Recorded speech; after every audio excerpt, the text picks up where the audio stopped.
and welcome to the Q2FY25 results conference call of Samvardhana Motherson International Limited. As a reminder, all participant lines will be in the listen-only mode, and there will be an opportunity for you to ask questions after the presentation concludes. Should you need assistance during the conference call, please signal an operator by pressing star, then 0 on your touchtone phone. I now hand the conference over to Mr. Vivek Chand Sehgal. Thank you, and over to you, sir. Thank you. Good evening, ladies and gentlemen. Thank you for joining the Q2 results call for SAMIL. I'm pleased to announce the board has approved the results for Q2 of financial year 2025. The company has delivered a resilient performance in a subdued automotive production environment with various pockets of challenge. As you know, where challenges exist, so do opportunities. Our diversification strategy of 3CX10 helps us to mitigate regional volatilities. The diversification is further bolstered with the addition of new companies, new components, increased penetration with customers, and expansion in countries. Our business continues to grow at a commendable pace. The automotive book business is a healthy $88 billion of lifetime sales, ensuring future visibility of revenues. We continue to follow the customer and aspire to be a sustainable solution provider while keeping the financial prudence in check. I would now like to hand over to Vaman and the team to provide a walkthrough and business insights for the quarter. Over to you, Vaman. Thank you, Baba. Good evening, ladies and gentlemen, and welcome to the SAMIL earnings call for Q2FY25.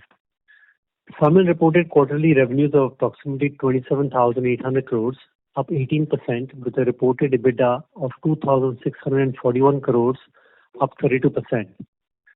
In terms of bottom line, our reported PAT for concerned share is 880 crores, registering a growth of 336% on a year-on-year basis. There is a one-time adjustment for fair valuation gain in respect of the acquisition of the controlling interest in erstwhile joint venture with Sojitz for the 270-acre industrial park in Chennai. The normalized EBITDA is 2,463 crores, and the normalized PAT concerned share is 747 crores. This is all in presentation slide 9 if you want more details.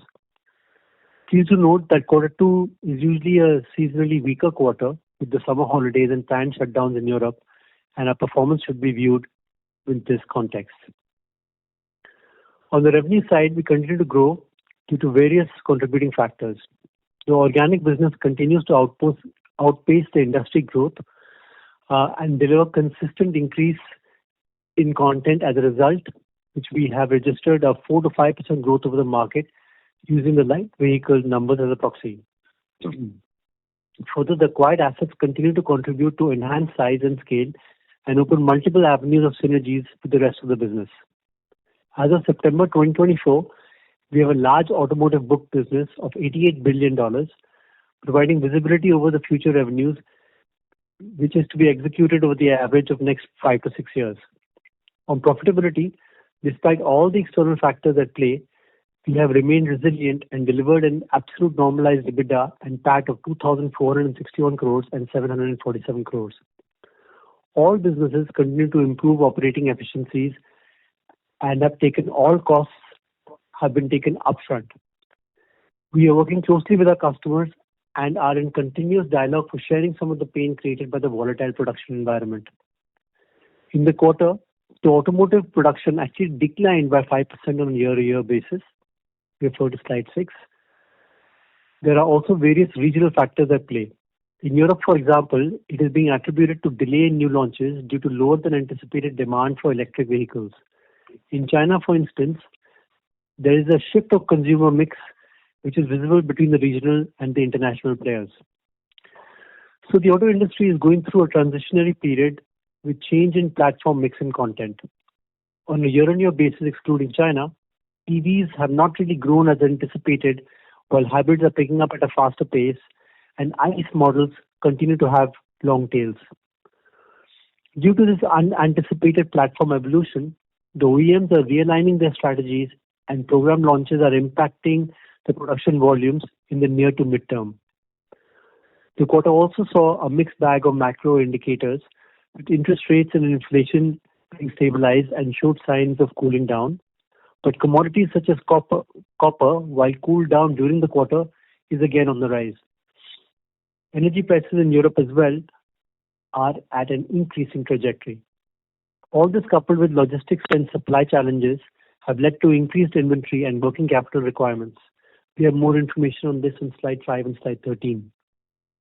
In this uncertain business production environment, I would like to report that the consolidated ROCE based on H1 FY25 last 12 months basis has improved to 17.3% from 16.9% reported for FY 2024.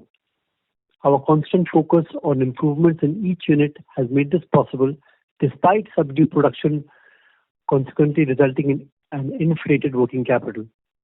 As some of these aberrations normalize and we get full impact of acquired businesses in EBIT, we anticipate further improvements in ROCE.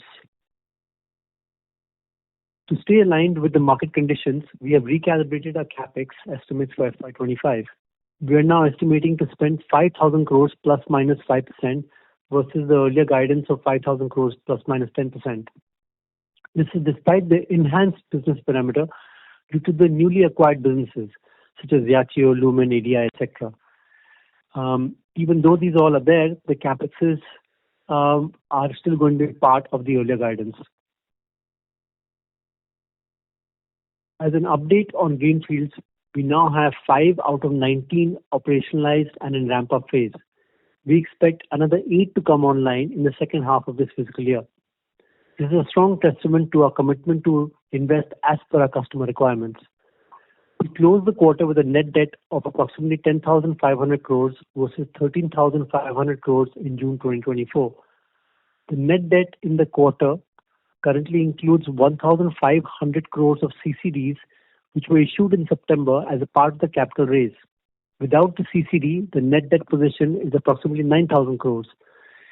As a result, our net leverage is 1 times, a significant improvement over 1.5 times as we reported in June 2024. This is on slide 12. This is also well within our stated policy of 2.5x. Our balance sheet has been strengthened and it is well geared for potential opportunities. On the non-auto side, the diversification towards the new businesses is gaining traction and is on a strong growth path. I am pleased to highlight that the consumer electronics plant has come on stream and has delivered its first batch of customer deliveries and are now in the process of ramping up serial production. This is a significant milestone for Motherson and will be a driving force for the future growth of the non-automotive business. The aerospace division, with 16 facilities situated near shore and best cost countries across Europe, North Africa, and Southeast Asia, are all well entrenched into the aerospace ecosystem. Our suite of capabilities, ranging from the structural metallic parts to engine parts, and we are supplying to marquee customers. During the quarter, we also announced a new JV with our existing partner, Hamakyorex-san, to provide core logistics 3PL services, XIM, and sustainable packaging solutions to various customers in Japan to start with. Our non-automotive business is already at a revenue run rate of 3,000 crores per annum. As we add these new growth spurts and ramp up production in the ensuing quarters, especially in the consumer electronics business, would create an even stronger growth trajectory for the non-automotive business. Thus, in a seasonally weak Q2, which was further marred by pockets of macro challenges, we've been able to deliver a resilient performance, improved our diversification, and strengthened our balance sheet for enhancing growth. The cost associated with the challenging environment is already embedded in our H1 results. As we look ahead, we expect some of the pain to subdue, and we definitely aim to achieve a much better H2 performance. In this regard, our diversification strategy holds us well in an uncertain environment. Powertrain agnostic portfolio, large automotive book business, and a strong customer relationship enables our organic business to have high visibility. And finally, a much stronger balance sheet will enable us to pursue new growth opportunities. With this, I conclude my remarks and happy to answer any questions that all of you might have. Operator, please. Thank you very much, sir. Thank you. We will now begin the question and answer session. Anyone who wishes to ask a question may press star and one on their touchtone telephone. An operator will take your name and announce your turn in the question queue. Participants are requested to only use handsets while asking a question. Ladies and gentlemen, we'll wait for a moment while the question queue assembles. Our first question is from the line of Gunjan from Bank of America. Please go ahead. Yeah, hi. Thanks for taking my questions. Just two questions. Firstly, on the acquired assets, the revenues seem pretty much in line with last quarter, but there's clearly been deterioration in the profitability. So, is there something that we, which was one-off in this quarter, or anything to call out there? Kunal? So, Gunjan, this is a seasonally weak quarter. We had highlighted it again and again. In this quarter, you have the summer shutdowns in Europe, so it's a fairly sizable impact when you think from our operations perspective in Europe. Plus, summer shutdowns in other parts as well do occur. So, it has always been a seasonally weak quarter. One-offs that we're talking about, I wouldn't say one-offs, but obviously the production schedules have been erratic. As I think Vaman was mentioning in his opening remarks as well, there is lack of clarity around the EV production schedules, the SOPs. Quite a few of them are getting delayed, awaiting better time, better demand environment in which to launch those vehicles and so on and so forth. So for many of these volumes/uncertainties, the reality is in our quarterly pieces, we would be taking the entire cost in, and then we will be working with the customers to try and find solutions for it and try and do pain sharing going ahead. So this has been, as you see, over the last 2, 3, 4 years, at least post-COVID. This is how it has been playing out. We do take the entire cost in upfront, and then we do work towards finding solutions for it. And hence, here also we anticipate that H2 will likely be better than H1. At least that's what we anticipate right now. So this, I guess, would be applicable to the entire business itself, where all the costs have been taken forward, and you will see some of these costs easing through in the second half, and which would mean margin improvement in second half. This is more applicable from a margin improvement perspective? That's right.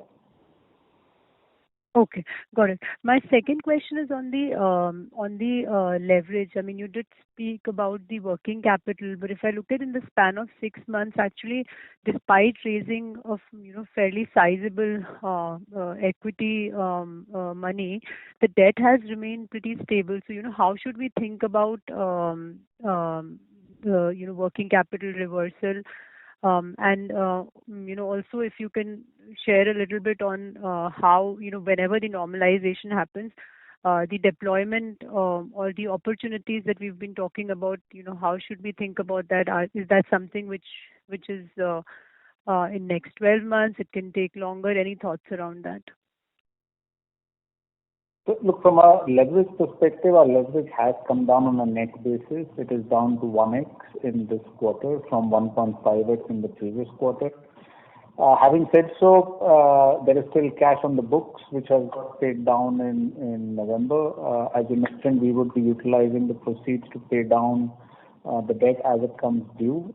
In November, we have utilized around about 6,000 odd crores. The remaining will also get utilized within the month of November as the debt comes due. So the entire QIP proceeds, including the CCD piece, will be residing or will be going towards repayment of debt to a very large extent, directly or indirectly. When it comes down to CCD itself, please do note that it is lying in debt right now. Though it is actually in the form of equity, as you can understand, it is a convertible instrument. But from an accounting perspective, it is residing as debt till the point it gets converted. So you may want to recalibrate that portion when you are computing your debt on the balance sheet. From where the working capital is right now, I think as Ram was mentioning, the production schedules have been uncertain. There is geopolitical risks associated with how the Red Sea effects are played out. There were commotions on the port in the US and so on and so forth. There are multiple reasons why the business took a conservative stance across the globe to load on some amount of inventory in order to prevent any disruption to the customer in this uncertain environment. At the same time, obviously, there was expectation of better production, which did not necessarily play out in the month of September. We'll see how it plays out going ahead. But if it does not, the inventory anyway gets recalibrated to meet the production requirements as it plays out. So directly or indirectly, we should be able to see a declining trajectory on the working capital requirements from here on. Much of what was increased in September should go down as we go through the next 6 months.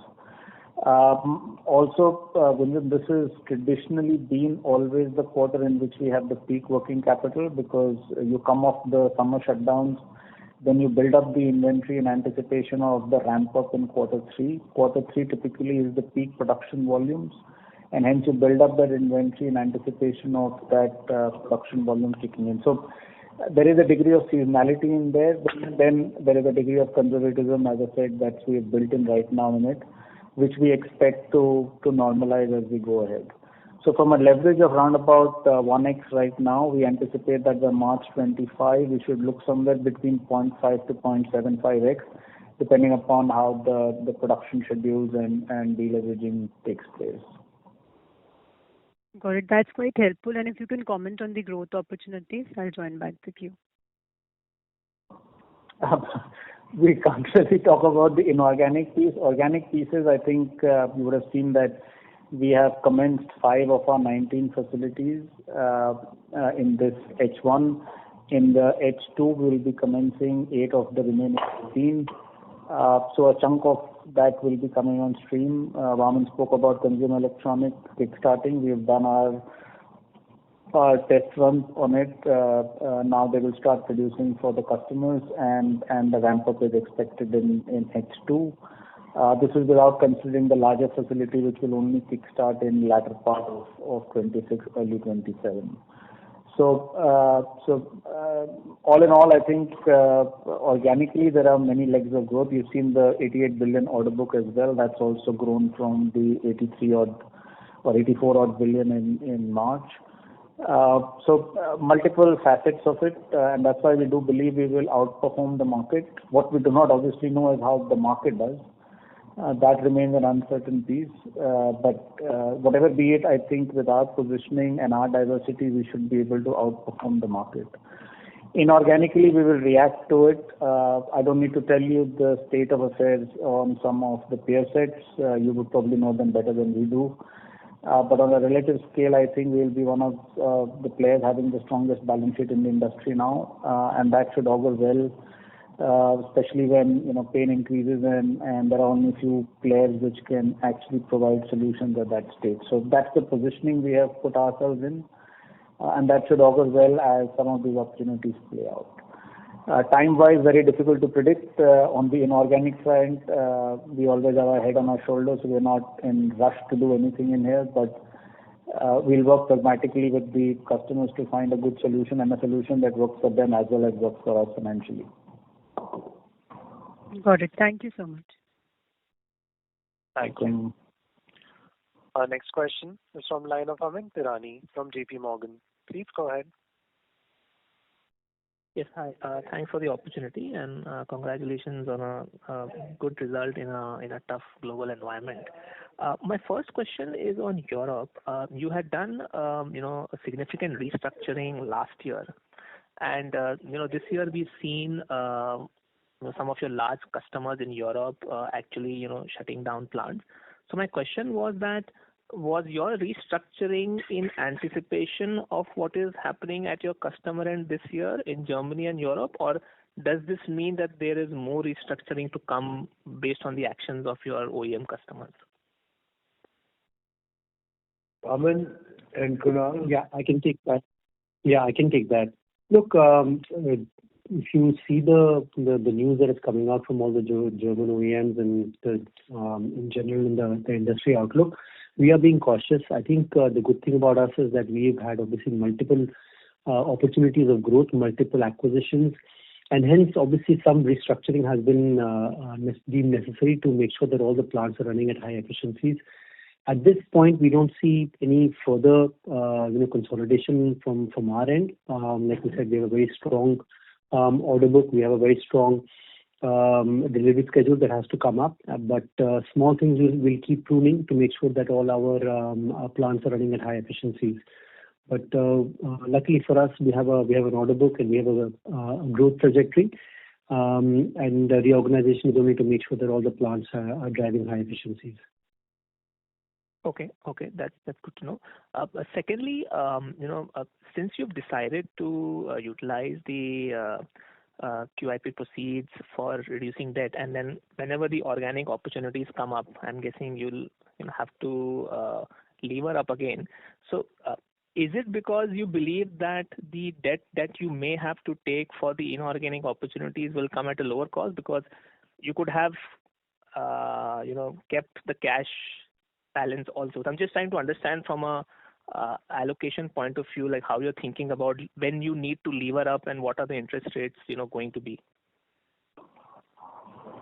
If you would have kept the cash, you would have asked why is interest and interest income coming so much. Then you would have had the other problem. I just want to know how are you thinking about it. Obviously, analysts will never be happy, but So look, I think the thought was very simple. We had taken the money with the anticipation that we pay down the debt because it's difficult to predict when the inorganics will happen, how it will happen. Mm-hmm. Plus, mind you, ours is a reactive strategy. We've said it again and again on the M&A front, and for reaction to happen, the customer also views our balance sheet. So if the customer views a stronger balance sheet, it obviously provides confidence to them on being able to give us larger opportunities, and that's what we anticipate and hope that they are able to see. So bringing this down is just helpful. And at the level that we are in with our performance and credit ratings, I don't think relevering is a challenge. And hopefully relevering will be at better terms given the organic businesses are doing better, and we would have also shown performance on our existing inorganics that we have done and which has generated synergies, growth, etc. So we do believe that this is a better capital structure to go with, and then work with the banks as and when the requirements come in. Okay, great. I'll come back in the queue. Thank you. Thank you. Our next question is from the line of Joseph George from IIFL. Please go ahead. Hi, thank you for the opportunity. Just one question. When you mentioned that the second half of the year will be much better than 2Q, is that related to the typical seasonality in the business where we see a stronger second half compared to 2Q? 2Q is obviously hurt by summer holidays, etc.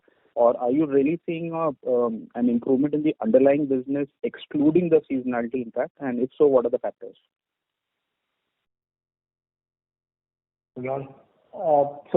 Joseph, it's a mixed bag of multiple things. One, you would see from a production levels, quarter 3, quarter 4 at an aggregate level tends to be higher than quarter 1, quarter 2 combined, because the production levels in quarter 3, quarter 4 tends to be higher given the summer shutdown, etc. is not there, and the winter shutdown is a much shorter period than the summer shutdowns is.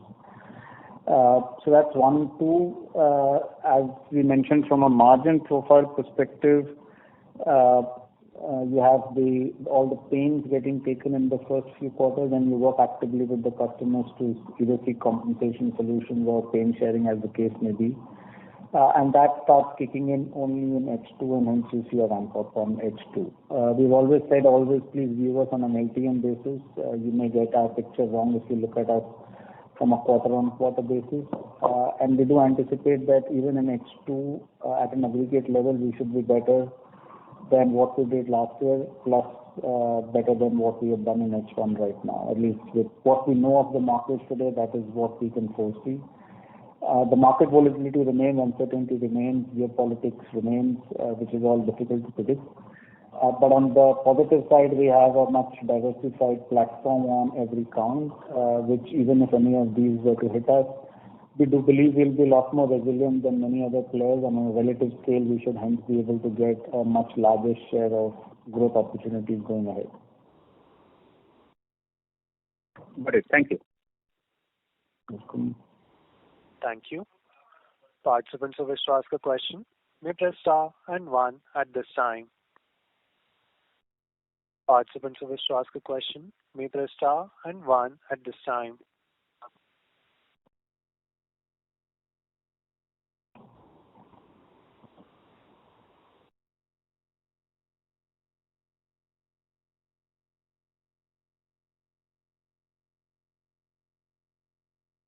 Our next question is from line of Suhrit Devra from Paladin Capital. Please go ahead. Hi, good evening. I just had a broad industry question.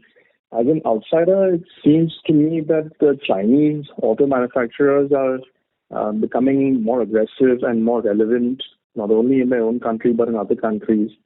Could you give me a sense for how you guys think about their presence and how the company is positioned to take advantage in terms of working with them? I think the Chinese have to export, don't forget that. And any country which is importing from China has to pay a huge bill in the forex side. In this kind of environment, it's not going to be so easy just to be an exporter of cars and to be importing cars. So I think it's too early to say. I think the jury is out. If the government will come back with their the thing you just heard, what is happening in the US side, the numbers are going to be pretty complicated. So it's not so easy to do that. Vaman, you have something to say on that? No, I agree with what you're saying. I think, of course, the Chinese are setting up plants in European countries, and it will be interesting to see how they fare over there. I think the good news for Motherson in particular is, look, we're already there, present in China. We have already 29 facilities, and of course, while we cater largely to the international OEMs, selectively we've also started to cater to the local OEMs and started to build our relationships there. And thanks to our joint ventures over there, I think it's a pretty comfortable position for us. And as these businesses will start to now come outside of China, we also have an advantage since we're already serving quite a few of them in the local countries. So in that sense, I think we are fairly covered. But like Papa said, the jury is out there. Let's see how they perform. One thing is to perform in China, and it's a different game to be outside. And if that is the case, definitely we will also get a chance to serve their needs in the international countries. Well, I think you're right. And also, please keep in mind that, selling a car is easy if you're importing the whole CKD portion of it. But to manufacture it in different countries, different geographies, different people, the Chinese people are very, very industrious, very good in China. But really, are they as good when they go out, or is the local people who are producing in the local countries, are they as efficient in the thing? I have my doubts on that, but it's upon you how you look at it. Thank you so much. Thank you. Participants who wish to ask a question may please press star and one at this time. Participants who wish to ask a question may please press star and one at this time.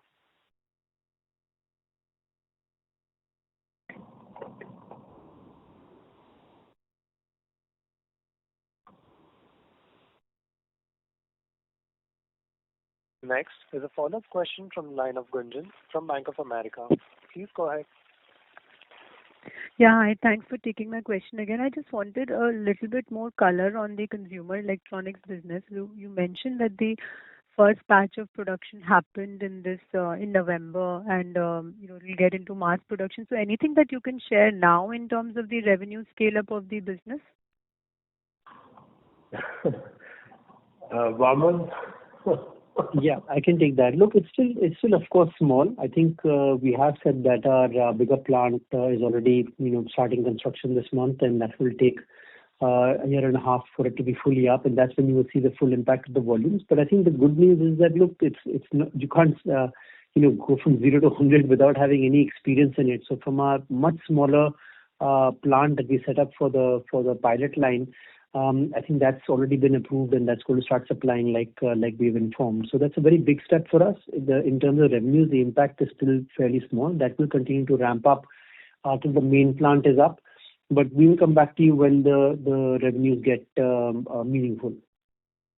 Okay, and if I were to think from the 3,000 crore run rate that you put for the emerging businesses, and this will add in, is there a number that you can sort of talk about for the exit of emerging business revenues? Because there are many things which are going on here on the aerospace, on consumer electronics, on the medical side as well. So any thing that we should keep in mind as an exit revenue run rate that is possible in this segment?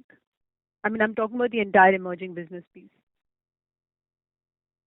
So we gave a clear direction that we want it to be about 25% of our overall portfolio. It's still much smaller than that, but I think as we are now ending the 5-year plan, and now that we are well entrenched in these new industries, we'll be able to give you a lot more, let's say, micro picture on individually these industries in the next 5-year plan.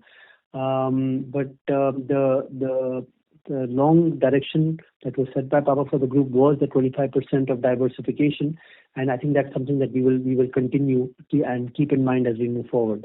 So it will be quite sizable in this next 5-year plan. Okay, got it. Thank you so much.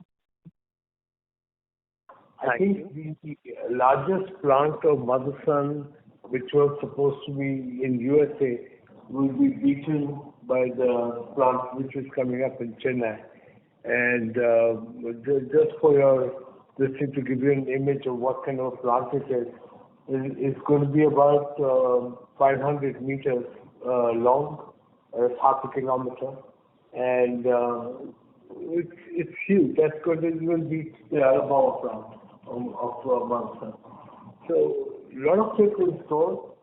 Yeah, we have the time. It takes time to build this plant and get it production line. So really, watch the space. Thank you, sir. Participants who wish to ask a question may press star and 1 at this time. Participants who wish to ask a question may press star and 1 at this time. Our next question is from line of Avish Pansali from Chanakya Capital Services. Please go ahead. Yeah, thank you for taking my question. I just wanted to know that if you see on the segment side of the modules and polymers, the margins have declined like by 130 basis points. So any color on that would be really helpful.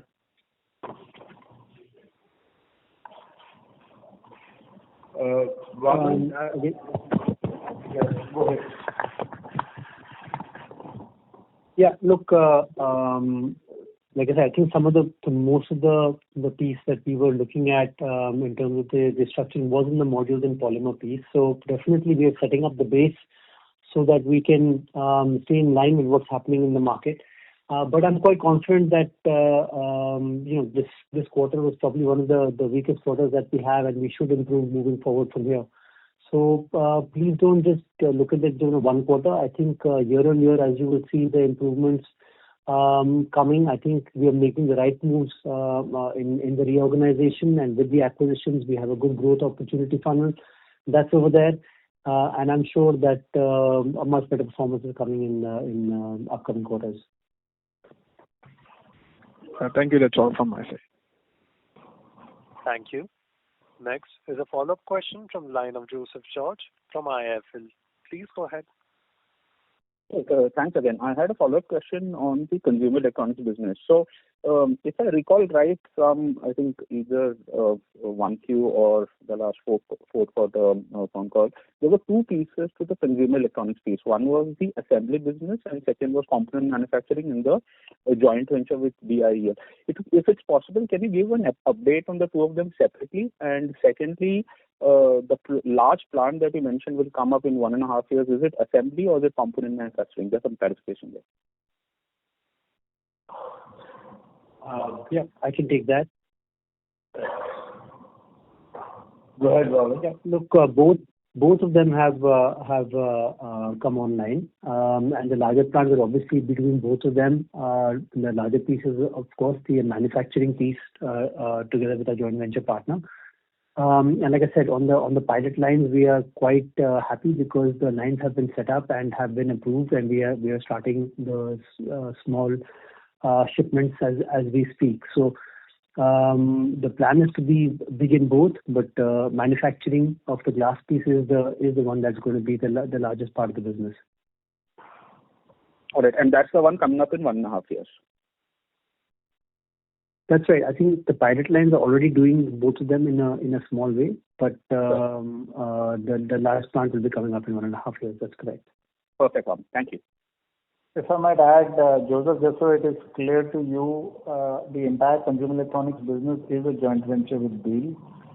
Once they get the approval, right now it is lying on 100% down. So both the sides of component and the assembly pieces are with them. And the pilot line is covering both. Once that is successful, the idea is to zoom that out into the larger facility. So that's the purpose behind it.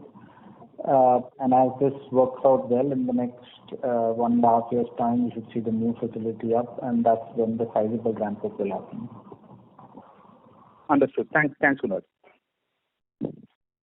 Thank you. Participants who wish to ask a question may press star and 1 at this time. Participants who wish to ask a question may press star and 1 at this time.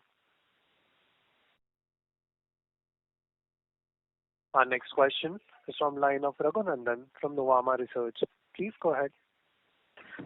Thank you, sir, for the opportunity. Good evening. One question. The profit share from associates has seen a large jump both on a YOY and QOQ basis. Any specific entities which have done well? Anything you can call out?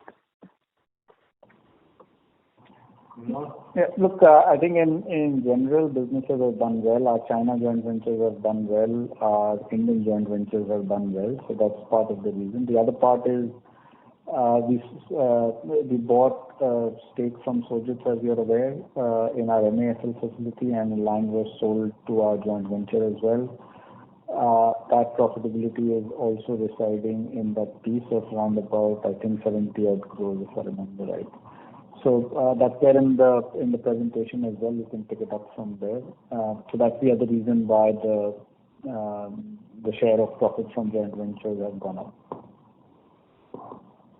up. Thanks, Kunal, for that.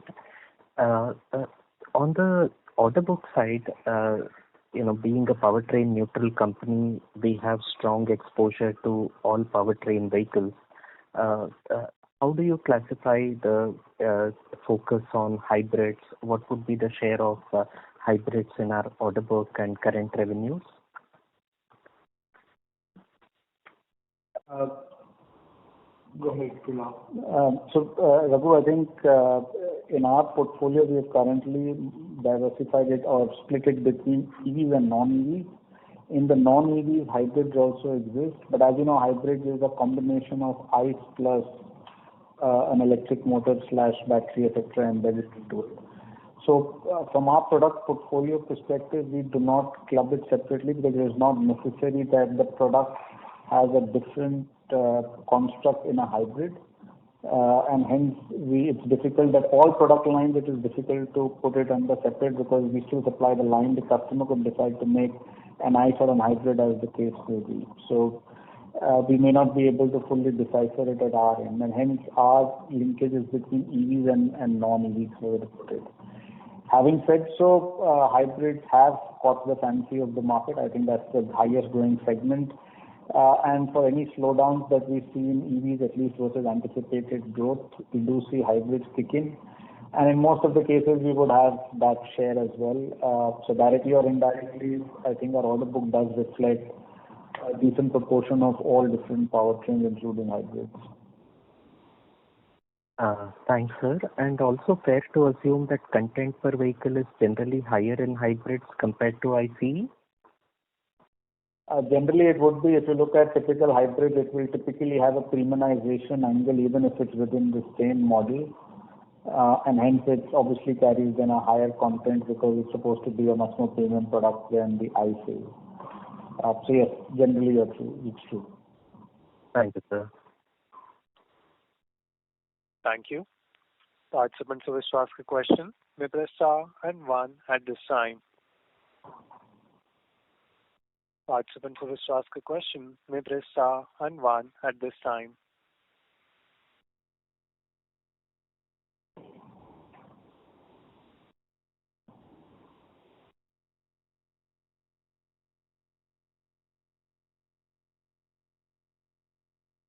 As there are no further questions, I now hand the conference over to Mr. Vivek Chand Sahgal for closing comments. Thank you. Thank you for your questions. I hope you found reasonable answers to them. Look, quarter second, as Vaman and Kunal both said, is always kind of a question where you don't really know how the market will go. But I think technically we think the quarter 3 and quarter 4 would be the real performance of the group will come even further. We are very sure that they will do better. So wish you all a good evening and a good week ahead. Bye-bye. Thank you. On behalf of Samvardhana Motherson International Limited, that concludes this conference. We thank you for joining us, and you may now disconnect your lines.